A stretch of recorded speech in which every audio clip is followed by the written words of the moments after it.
শুভেচ্ছা জানিয়ে BNP chairperson Begum Khaleda জিয়াকে চিঠি দিয়েছেন পাকিস্তানের প্রধানমন্ত্রী শেহবাজ শরীফ। ওই চিঠিতে খালেদা জিয়ার সুস্থতা কামনা করেছেন তিনি।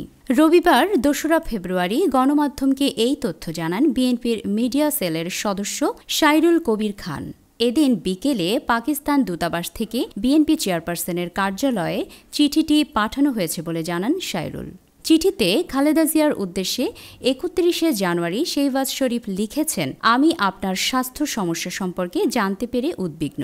সুস্থতা কামনা করে তিনি লিখেছেন, আমি আপনার সুস্বাস্থ্য এবং মঙ্গল কামনা করি।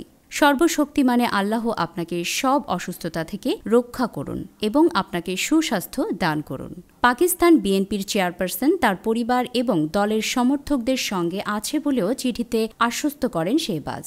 চিঠিতে খালেদা জিয়ার রাজনৈতিক এবং বর্ণাঢ্য জীবনের উল্লেখ করে পাকিস্তানের প্রধানমন্ত্রী আরও লিখেছেন, আপনি বাংলাদেশের রাজনৈতিক দৃশ্যে একটি বিশাল ব্যক্তিত্ব। জনসেবার প্রতি আপনার অবিচল প্রতিশ্রুতি অনেকের জন্য অনুপ্রেরণা হয়ে রয়েছে।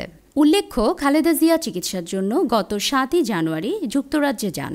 লিভার বিশেষজ্ঞ জন প্যাট্রিক কেনেডির নেতৃত্বাধীন মেডিকেল বোর্ডের অধীনে লন্ডন ক্লিনিকে টানা ১৭ দিন তার চিকিৎসা চলে। এরপর ২৪শে জানুয়ারি রাতে ছেলে তারেক রহমানের বাসায় ফেরেন ৭৯ বছর বয়সী খালেদা জিয়া।